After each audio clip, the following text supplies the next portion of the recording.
and welcome to the Tao of Our Understanding Recovery Podcast. In this podcast, we discuss mystical works of literature and how they relate to recovery. We hope you enjoy today's podcast episode. Hello, this is Buddy C. Welcome to the Tao of Our Understanding Recovery Podcast. Today we have Amy and Marla and Dennis. Good to have you guys. Thank you. Don't forget about our nightly 9 p.m. Eastern online AA meeting, the Fourth Dimensioners. If you look it up on the AA online meeting directory, if you come on Sunday nights at 9 p.m. Eastern, Amy will be chairing. And if you come on Fridays, starting the first week of August, I will be chairing on Fridays. So we hope to see you guys. Y'all want to meet some of us? And we're both there from time to time during the week, but it's 9 p.m. every night. We have a different person who chairs each evening. And then we have a speaker on Saturday night if they show up. If they don't show up, then we just have an open discussion meeting like we do the other nights. No big deal. The Woodcarver, the story of the Woodcarver from Thomas Merton's interpretation of Chuang's book. Yeah, and I loved it. It's really good. Lots of good stories in this book. Lots of good stories. You want to read for us, Marla? Sure will. It's called The Woodcarver. King, the master carver, made a bell stand of precious wood. When it was finished, all who saw it were astounded. They said it must be the work of spirits. The Prince of Lu said to the master carver, "What is your secret?" King replied, "I am only a workman. I have no secret. There is only this. When I began to think about the work you commanded, I guarded my spirit, did not expend it on trifles that were not to the point. I fasted in order to set my heart at rest. After 3 days fasting, I had forgotten gain and success. After 5 days, I had forgotten praise or criticism. After 7 days, I had forgotten my body with all its limbs. By this time, all thought of your highness and of the court had faded away. All that might distract me from the work had vanished. I was collected in the single thought of the bell stand. Then I went to the forest to see the trees in their own natural state.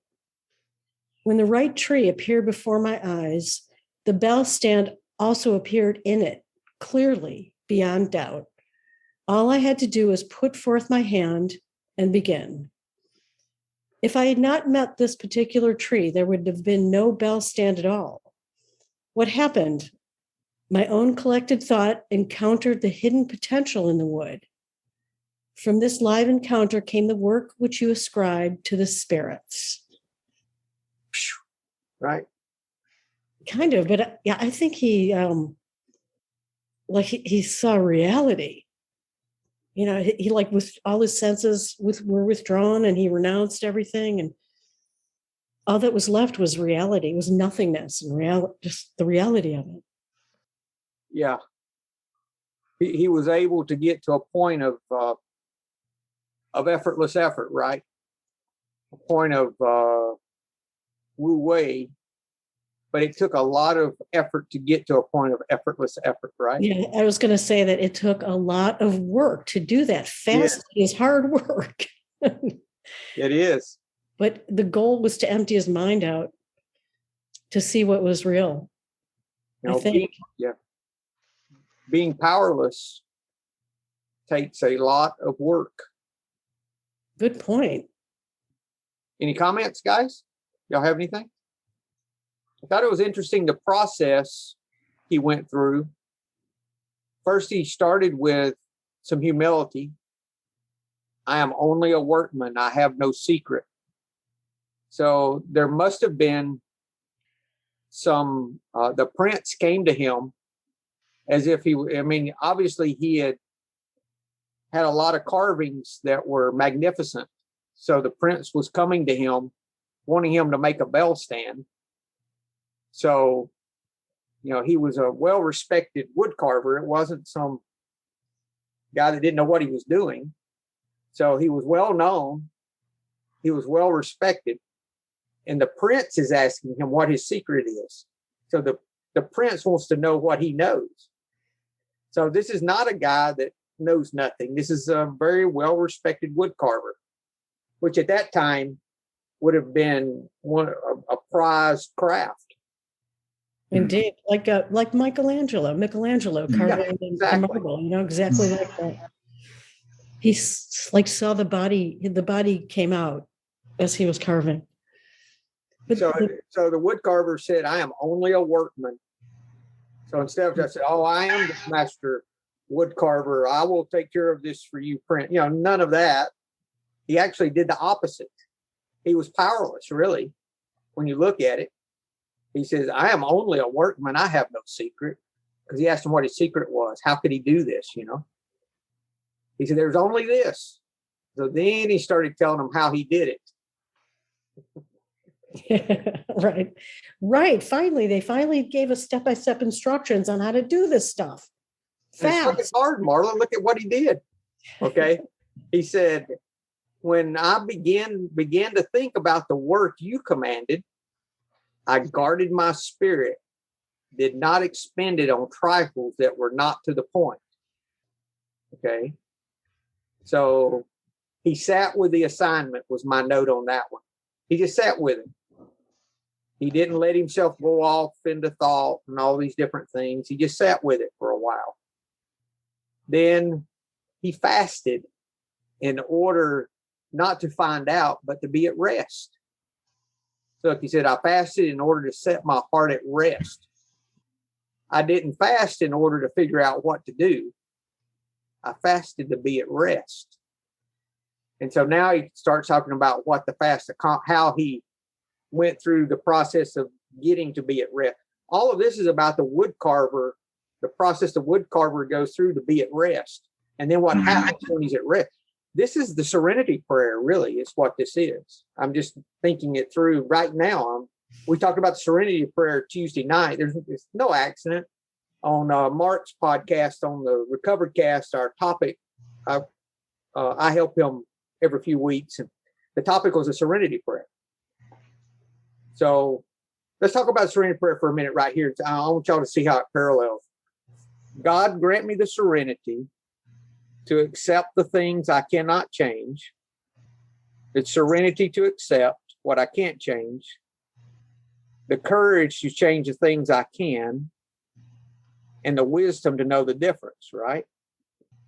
Wisdom to know the difference.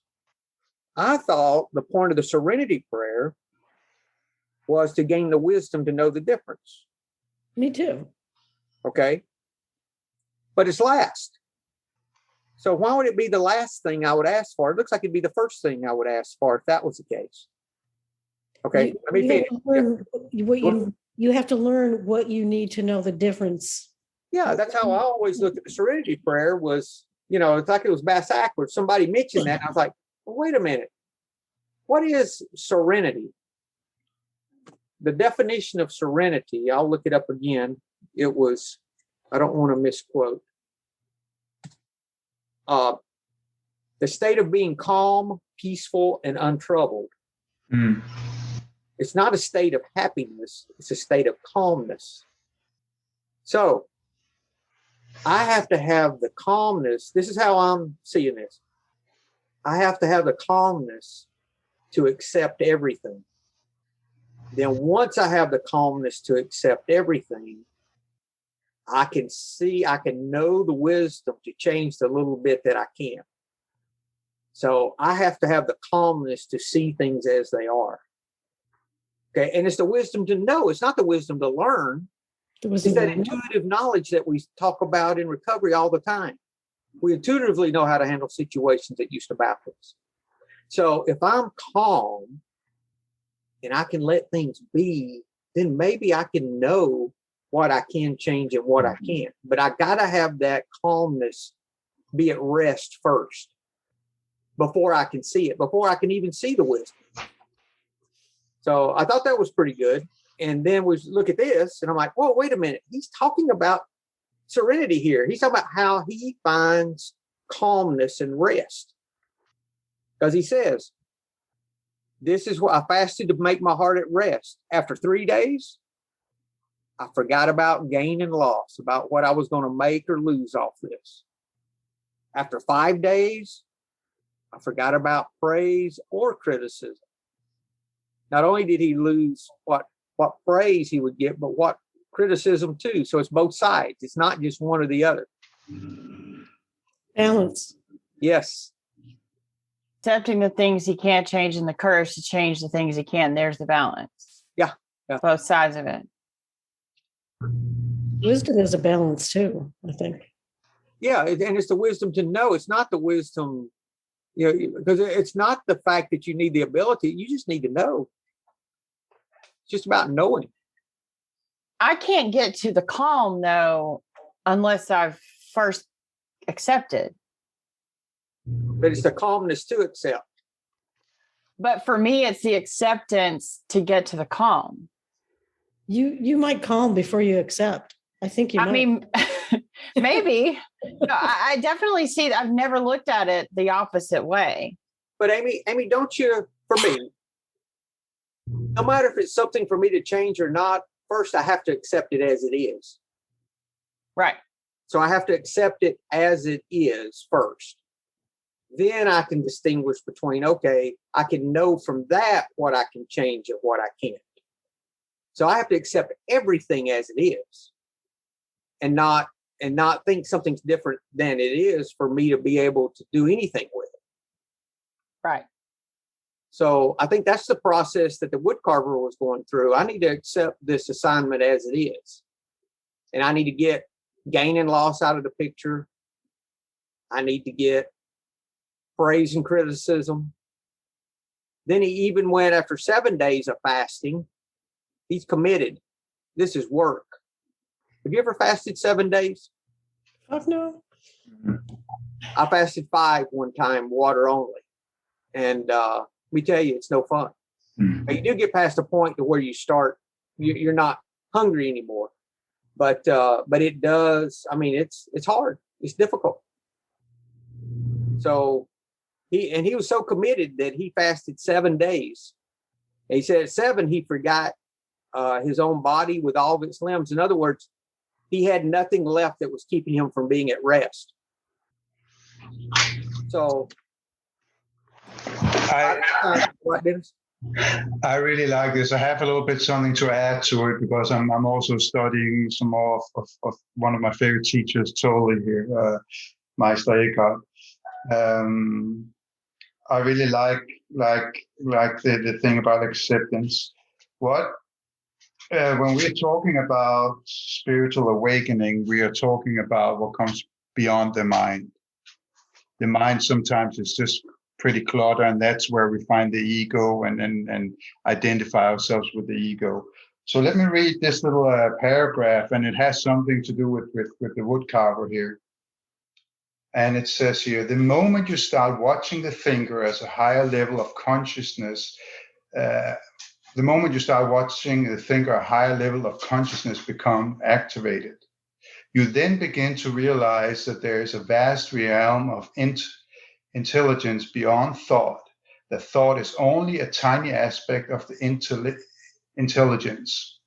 You also realize that the things that truly matter, beauty, love, creativity, joy, inner peace, arise from beyond the mind. You begin to awaken. And that is what I'm understanding with him, have to sit still first, because true creativity comes from beyond the mind. So you can't think your way through it. You'll get lost. And it really comes from within. That's really good. First time I read it, I said, okay, he's pretty humble in the beginning, but then he becomes a spiritual prick saying, oh, this is how I did it. Right? This is how it happened. Arrogant prick. And that's just, again, because we're putting it into form again. And in this case, it was with fasting and that, but really he's finding that inner self. And that's where the peace is. And I have to be aware of that. And I can only do that in this moment right here. So when I hear people talking about the moment and awakeness and all that, I can get drawn into just, oh, this is just what it's supposed to be, and become that inner being instead of separating myself. So when people are saying, I really want to kill myself, you're dividing yourself up to two people, actually. You're dividing yourself. You're not becoming whole. There's one that's observing it, that you want to kill yourself. Which one of it is it, right? So those things, and that's the suffering that leads to awakening, just like in sobriety, I guess. Anyway, I'm getting off a rant here, but that makes sense. Thank you, Dennis. After he forgot his limb, so he went through this process of sitting with it. He didn't entertain far out imaginative ideas. He centered himself. He let go of financial thoughts about this, let go of his people pleasing, even got to where he let go of himself in this.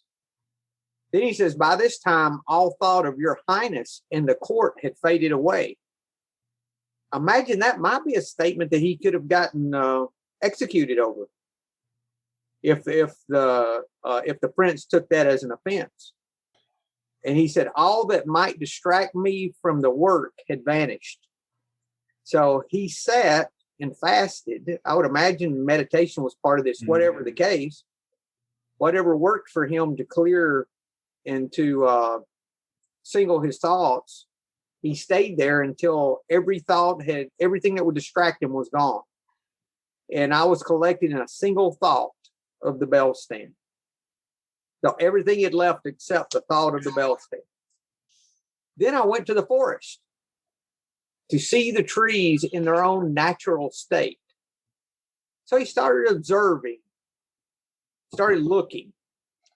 And he says, when the right tree appeared before my eyes, the bell stand also appeared in it, clearly beyond doubt.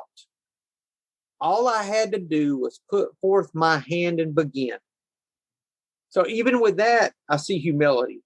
He's not saying, oh, I fasted 7 days and I saw how to make the bell stand and I went, all that, all that, I think he didn't YouTube how to make a bell stand? No, it reminded me of the Charlton Heston Moses movie, with Moses up there doing all the, that wasn't the Woodcarver, he was like, he still shows humility in this because he's still saying, I have no secret. This is what I did. Maybe if you did this, you could, I don't know. It sounds like the effortlessness. It does. Effortlessness we're talking about, right?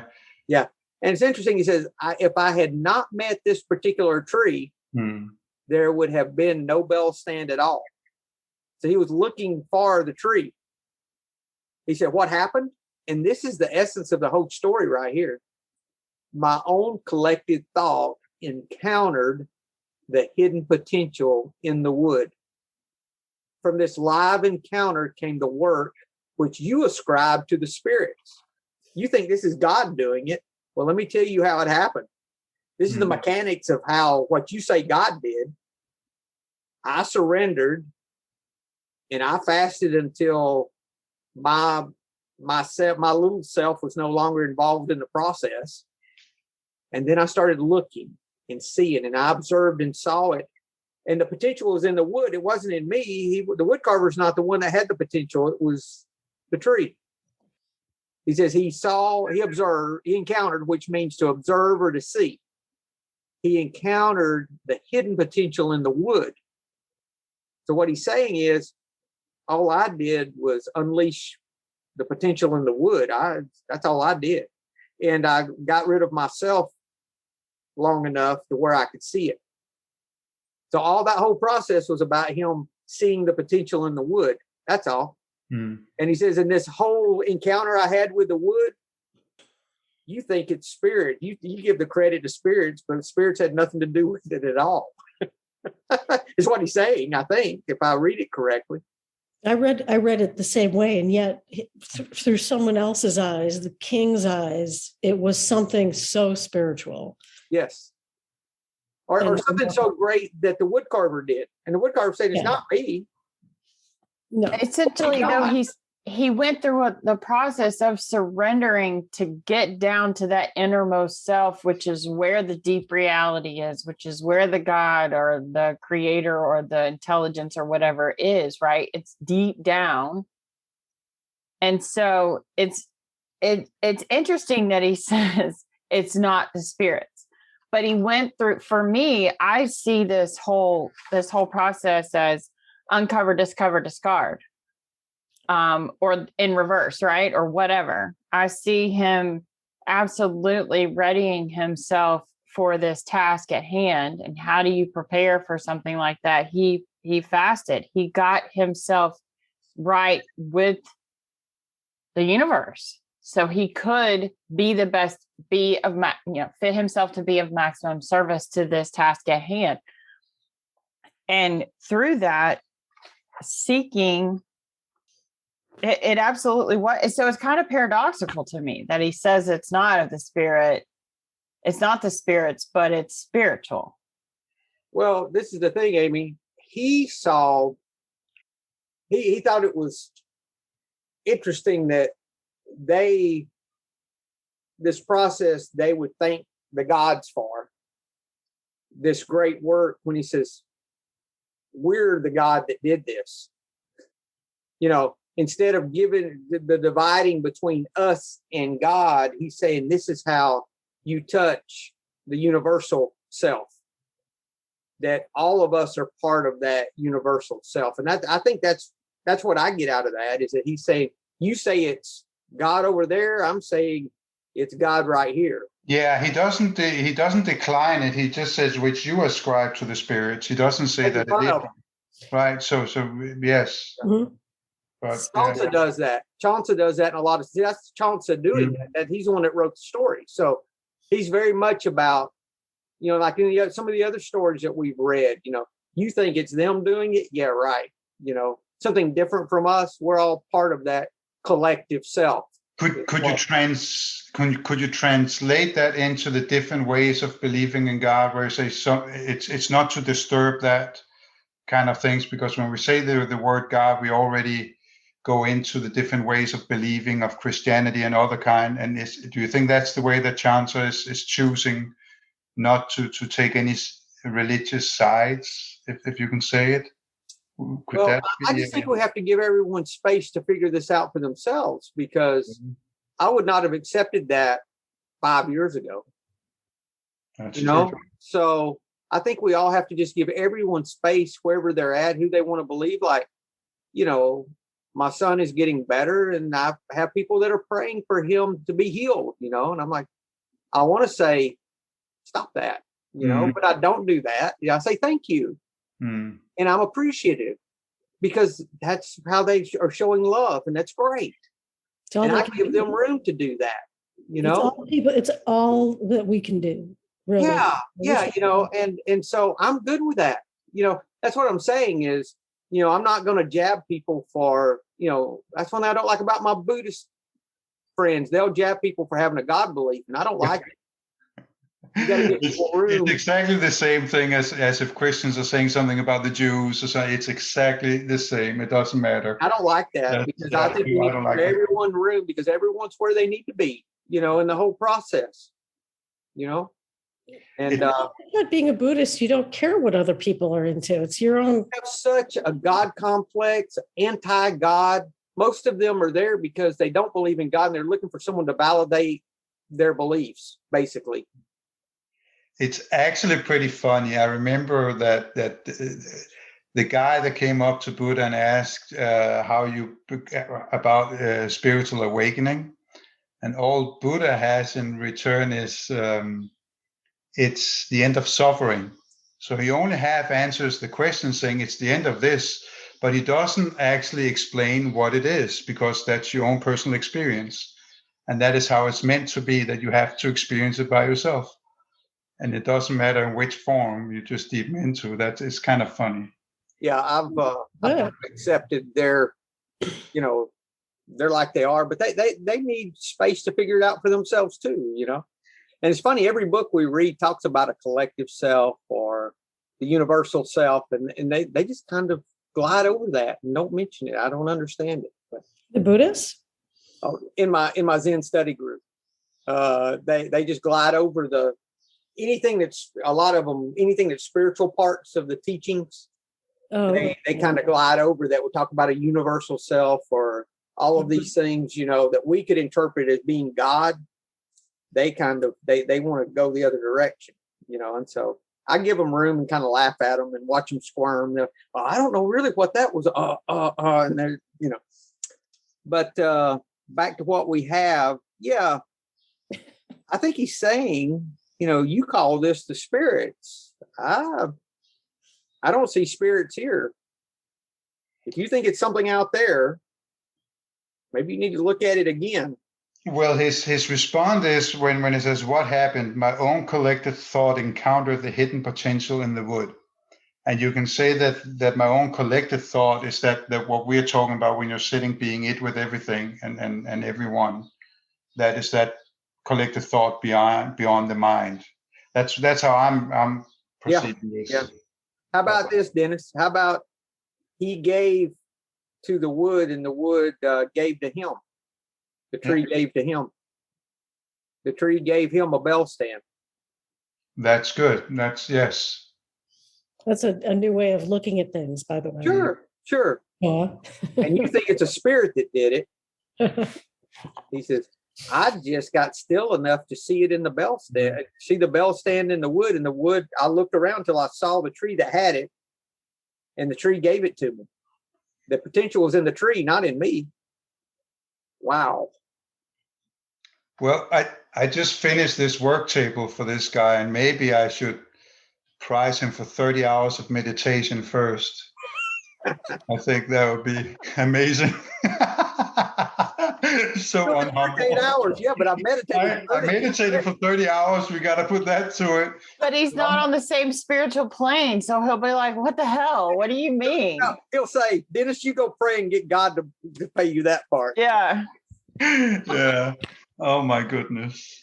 So it's interesting that the reference of it's interesting for me that I went to the forest to see the trees in their own natural state. That took me right back to We Agnostics when it says, we talked of intolerance while we were intolerant ourselves. We missed the reality and the beauty of the forest because we were diverted by the ugliness of some of its trees. We never gave the spiritual side of life a fair hearing. But this guy did. He absolutely readied himself to go to the forest so he would not miss the beauty that he was looking for that would speak to him, right? For this bell stand. Oh, hey, Amy. Yeah. And he didn't go to where they had harvested a bunch of trees and looked at a bunch of wood that he thought would work for this and all of that. He went to where the trees were living and just walked in the woods. He wanted to see them in their natural state. Yes. Yes. And that is humility, I think, at its finest. I mean, and surrender, because I couldn't, and humility being teachable, there was no way I could even conceive of another person or conceive of something other than someone else's concept of God until I got beaten to death by alcohol, to become teachable, to even be willing to look at another perspective, like change my perspective at all. He didn't say there wasn't something spiritual, nor did he say there were not any spirits. He just said, you think the spirits did this. He wasn't saying there were no spirits. He wasn't saying anything about any of that. He was just saying, this is how this was his experience, how he did it. He's just speaking about his experience. You want to talk about something you believe did it. I'm telling you what happened. This is my experience with doing this. My program of attraction. Here's my experience, strength, and hope. Here's how I did it. Here's what happened. And this is the end result. Yeah. That's good. I'm a total fan of that thought that all great pieces of art of Michelangelo and all these great artists we have is formed by that stillness there's beyond thought, where you can go in and you sit collecting it and then you just create, and there's a piece of being in that moment there's beyond imagination, and I really believe that that's how you can create something. There's beauty. Beautiful. That's why not expect of the outcome or anything. Yes. Well, that's why he had the humility about it, was because I wonder how many times he's had to fast for periods of time to come to that place of rest, that place of calmness, as we see in the Serenity Prayer. For him to come to that place, he had to fast for a week. So it wasn't, he sat down for a minute and he was ready. It took him a week, and that was the process of him coming to a place of rest. That is hard work. I haven't fasted with only water like you have, buddy. I've done it. But that was a long time ago. I couldn't do it now, Dennis. I'm not disciplined enough now. I just couldn't. I couldn't go a day now, I don't think. There's really not much point. Well, I think it shows too, because it doesn't really specify that he went into the fasting period knowing, like, he didn't even have any expectations on how long it was going to take to get ready. It just says he fasted in order to set my heart at rest. After 3 days, then I guess he might have realized that, okay, he's getting ready, but he's not there. After 5 days, okay, a little bit, 7 days, that's when he knew it was ready. So that's the intuitively knowing, right? Yeah, exactly. Yeah. That's how long it took him to get it. And I would imagine this is not his first time of going through this process. He's a master carver, so it can't be. How did you get to be a master carver? By this process. Yeah. So he didn't go into the woods until he was ready. Yes. Which is, we don't sober up until we are ready. Yes. We just have to reach the point of suffering. He didn't have to. Well, there is some suffering in fasting, kind of. Fasting a week is a lot of suffering, for sure. He consciously suffered with fasting. If you consider fasting suffering, you say that. I didn't consciously suffer with alcoholism. I was unconsciously suffering from it. That's interesting. Yeah. Is it suffering if it's conscious? That's a good. Yeah, it's still suffering. You just kind of do it denying yourself. He may have not. The insanity of doing it with the conscious that you are. Yeah. I mean, I could do that after I became aware I was an alcoholic, and with my relapses, I knew this was going to suck further down the line. But right now, I wanted that relief despite the suffering, and that's like conscious suffering, I guess.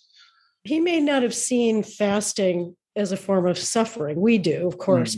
He may not, that might have been the way of, but it was a form of discipline for him, because it was a process, because it helped him to surrender, because he went through this process of forgetting about gain and loss and about praise and criticism, and he forgot about himself, and so that's the point he needed to get to be at rest. This is how I got to rest, to a place of rest, a place of serenity.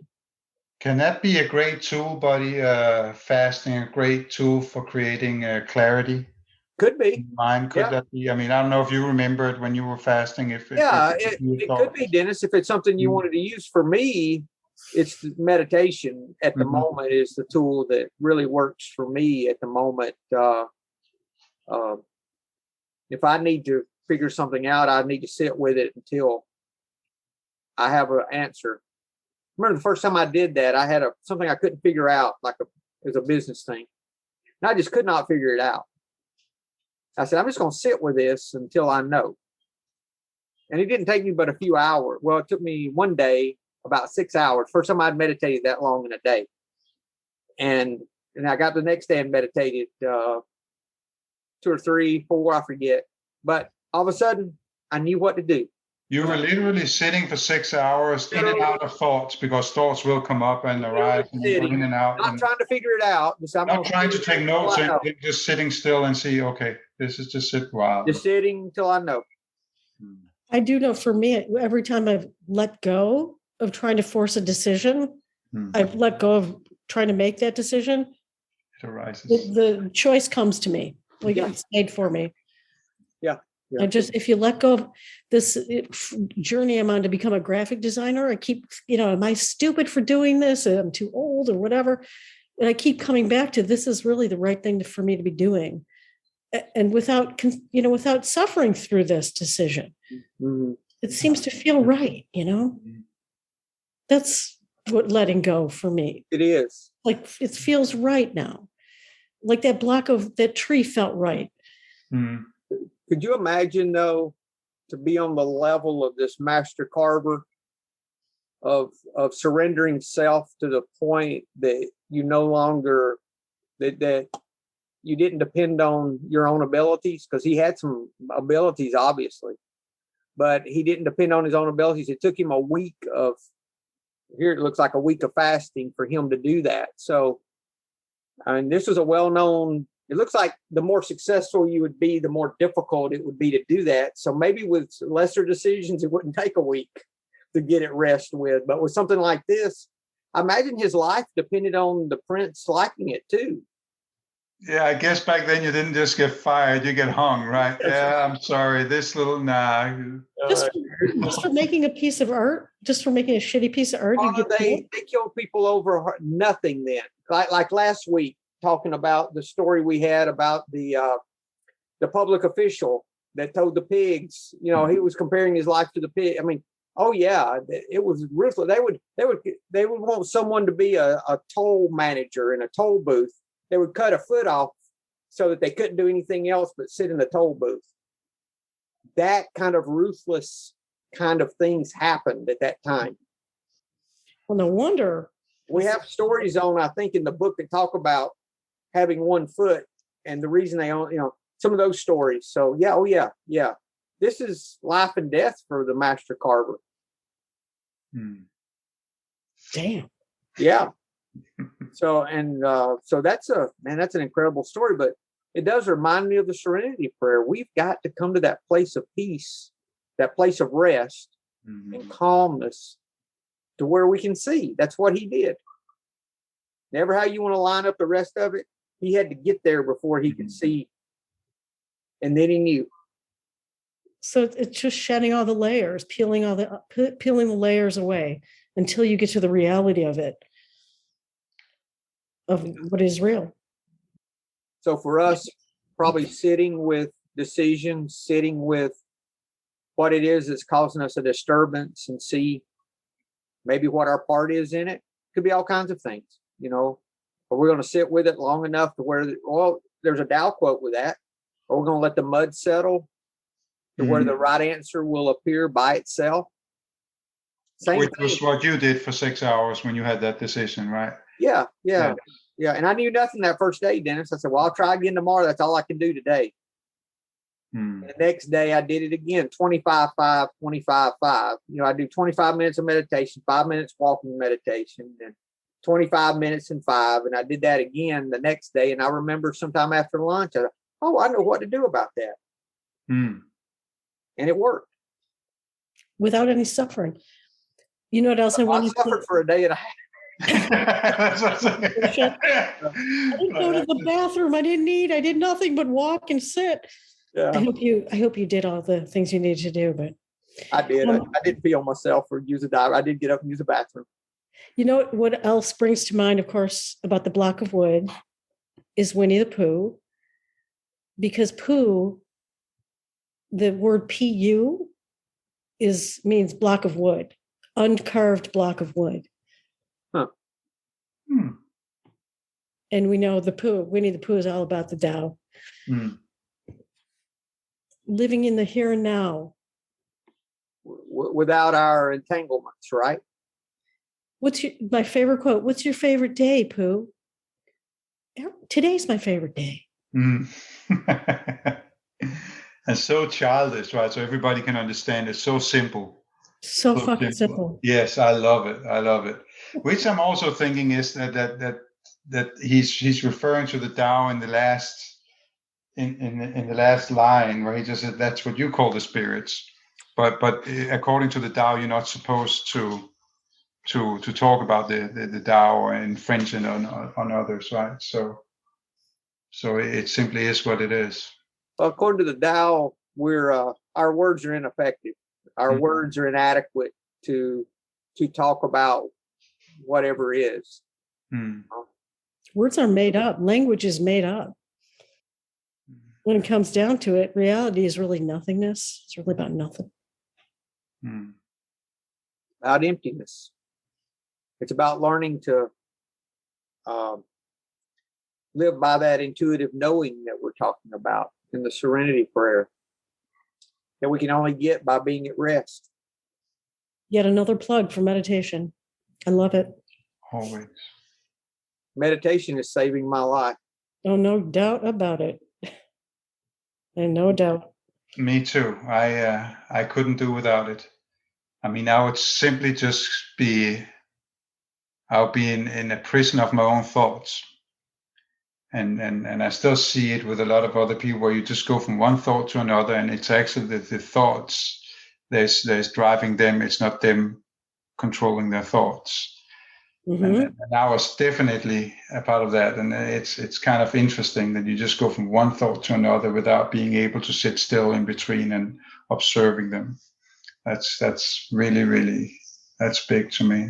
Yeah, with my son being sick, sometimes I'll just bounce around, not able to sit at the desk, not able to do anything. I'm just going. But if I sit down and meditate, I can sit and be still. Sometimes that's the only time I can be still and not. And sometimes it takes a while for those thoughts to rumble down and get settled. But it does. It's the only time I can feel any real peace about the thing is when I sit. That's good. Thank you, guys. Any other thoughts with this? What do you think, Amy? Do you like my Serenity Prayer analogy or not? I don't know if that's. What do you think about that? You're our most AA person. Yeah, It's okay if you don't like it. I'm just curious. No, I just hadn't thought of it. It's not that I don't like it. I just hadn't thought of the Serenity Prayer with this particular story. I was only thinking of surrender and humility. Yeah. But then, total acceptance is serenity. There's no way that I can fathom of like I said at the beginning, right? Like I can't get to serenity unless I'm in total acceptance of everything as it is. Yeah. Right. You can know, and then you can know if there's something for you to change or not. Yeah. Yes. Acceptance is always the answer. Always. Yeah. That can get me into that next level. I agree. A great acceptance. Anything other than that is me trying to get in there and manipulate and manage and control and fix and orchestrate. And like, I don't have that much energy anymore. I just don't. Yeah. Right? I have to accept the things I can change. I have to accept them as they are first. Well, the rest of the Serenity Prayer, I mean, I know that we really focus on just the shortened version, but right after the wisdom to know the difference, it says living one day at a time, enjoying one moment at a time, accepting hardship as a pathway to peace. So that tells me too that before I can get to that peace and serenity, it's going to be a whole lot of fucked upness, right? Yeah. But I also won't appreciate the serenity and the peace without all the chaos. I don't know. It's kind of a really possible, but cool. Your analogy, it's like that's the addiction. It's. And he went through a week of fasting and sitting with it, so he could get to the point where he could be at rest. So he's saying, I didn't do this. It was the potential in the wood. It wasn't my potential. It was the wood that did it, not me. And I just had to get to the place of rest to where I could see it. I had to get the enlightenment, the understanding, the spiritual awareness, so I could see the bell stand. All of that was about the walk in the woods, to get him ready to walk in the woods. He wasn't ready. So he had to go through all of that, so he was ready to see it. He couldn't see it before that. You think that we could turn that to ourselves also, and that we have to completely let go of everything we think we know to see the bell stand within ourselves? Sure. You see that uncarved block here to. I've heard I that think so. every project you get into, it should be very healthy to sit still and meditate and clear your mind before you go into the next task of the day. Just sit still when you get in the car, before you start driving, just sit still and take a few deep breaths and then you can actually enjoy the moment of driving itself. Because I can sit here and we can talk about everything is good and being in the moment. But when I get out there in traffic and when I get to that stop sign with other 3 people at the same time who came there first, drive, you nimwat, you got there first, is what my mind is saying, right? So then I got to deal with other human beings and then not so spiritual again. Yeah, that's exactly the same word I use. What?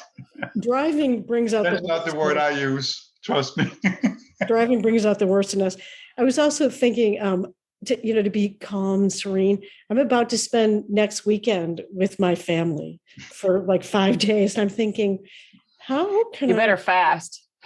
I'm so I think I'm so fucking enlightened, but oh my God, that'll bother me, Come on. This story is really about how to live in that intuitive knowing, because that's what he did.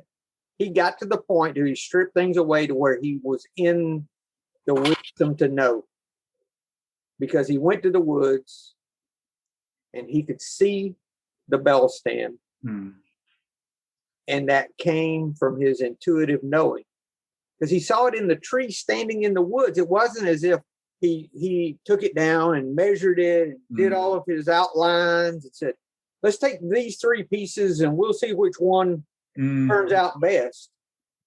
You know that, Dennis, from working with wood, you can't always tell from looking at the outside of a tree what it's going to look like within or how it's going to do. You just don't know sometimes, right? That's true. So you're right. The normal approach would be exactly what you said, that you take 3 of them and then you measure, let's see. So you intellectually are getting to the end of it. But here he just sits still and then it just comes clearly, instead of going through that, which for me is a horror sometimes, to have to find the right thing and measure and all that, where you just want to, this is it. So all he did was walk in the woods till the right tree presented itself. If that's not a picture of Wu Wei, of effortless effort, I don't know what is. The answers will come if your own house is in order. I was just going to say that. He found the answer. He found the answer by being silent in all areas of his body. Will intuitively know what is the out of the 9 step promises? We'll intuitively know how to handle situations which used to baffle us. It becomes a working part of the mind, right? I love knowing how to handle situations now, better than I used to. Not perfectly, but better. But and the freedom of knowing that if I don't know what to do, I do nothing. Yes, that's a great thing to do. Nothing. I guarantee there was pressure on him to get this done. He hasn't started yet. What is he doing? I guarantee if the prince knew it'd been a week later and he's done nothing except fast, and what's he doing? Why don't he get off his ass and start on my bell tower or bell stand? Yeah, I think there's ego in this story too with the king. I think there's a little bit of ego from the standpoint that he's like, what is your secret? Surely there's got to be something that you're not telling me. I can't just go and do that. And why not? And it's got to be some spirit.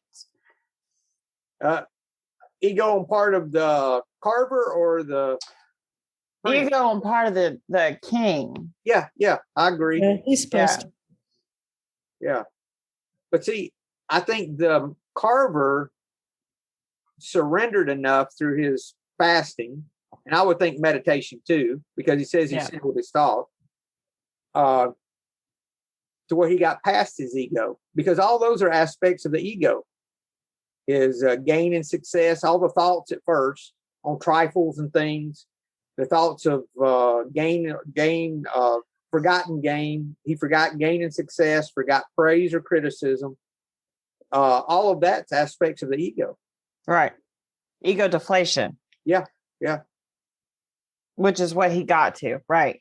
Yeah. I mean, it's indicative when he says, I am only a workman. Yes. that he is his ego has been totally deflated. He understands that this came from the potential in the wood, not the potential in him. That's good. Yes. So his preparation time is actually sitting there, being aware of his own ego, and then get it down to the minimum. Because he said, what happened? This is my ego, and they all just that's what the fast and the sitting is about. He encountered the hidden potential in the wood, not the hidden potential in me. I didn't fast long enough to where I could see how I could do it. I had to fast long enough to where I could allow the wood to do it. So like all along, he knew he was capable of doing this. He was a master carver. He had done these things before. So it was, again, about him intuitively knowing that it's not about what I can do. It's about what the wood can do. Yeah. How can I help the wood be all it was called to be? How can I be of maximum service? Whoa. Yes. That's funny. It's a whole other experience I had with the table that I just built for somebody. I had to put in some drawers in a table made from basically pallet woods, and that's not even in any way. So it was hard for me, and I could see the fear. And that was what took me some extra time, because I could see the fear in making those drawers, and I wasn't sure about it. So I got into the opposite direction, where I just dove into my ego. Oh my God, can I fit this in, and how do I do it? Instead of just clearing my thought and say, okay, I'm gonna sit on it. Then it would have been a different. Yeah, that's interesting. Yeah, he just got in a place to where he could see the hidden potential in the wood. That's all. All of that was preparing him to be able to see. Wow. That's good stuff, guys. Thank you. I definitely didn't get all of that out. I didn't either until we sat and talked about it. Yeah, no way. When I read this the first time, I did not see all of that. But it's always that way. I have a little idea, and we all come with a little idea of something. But when we get together and we allow it to happen, we see the potential in the story. We could look at it that way, you know? Look at us, like sitting here on a Thursday afternoon, a Zoom call, studying the Tao. That's pretty cool. Yeah, that was good. Thank you, guys. So basically, shut up and sit down, and things will happen. Good things will happen. Can you wait? What is the actual quote on that? Your mud settle? Shut up, sit down. There's another quote? There's a mud settling quote. I want to. Can you wait until your mud settles so the right answer will arise by itself? Now I can. Yeah, so it's like taking the water that's muddy, and can you let it sit until the mud settles out so the right answer shows by itself? No effort on your part. Can you wait and let that happen? That's actually interesting. I am sitting on something myself that was brought up yesterday in between my wife and I, and that's interesting, where I didn't react where I could have, but that's very interesting. And that's exactly what the carver did. He got in a position to where he could wait, to be at rest. Good stuff. Anything else, guys? Y'all have a great week, and we will see you next week. Thank you. Hello, this is Buddy C. I wanted to make you aware of several recovery-related resources that I've posted in the episode description. These resources include a list of recovery podcasts, a free sober meditation app, daily recovery email, shared Google recovery calendars. Hope you put some of these resources to use, and have a great week. Thank you for listening to the Tao of Our Understanding Recovery Podcast. If you enjoyed this episode, please share it with your friends in recovery.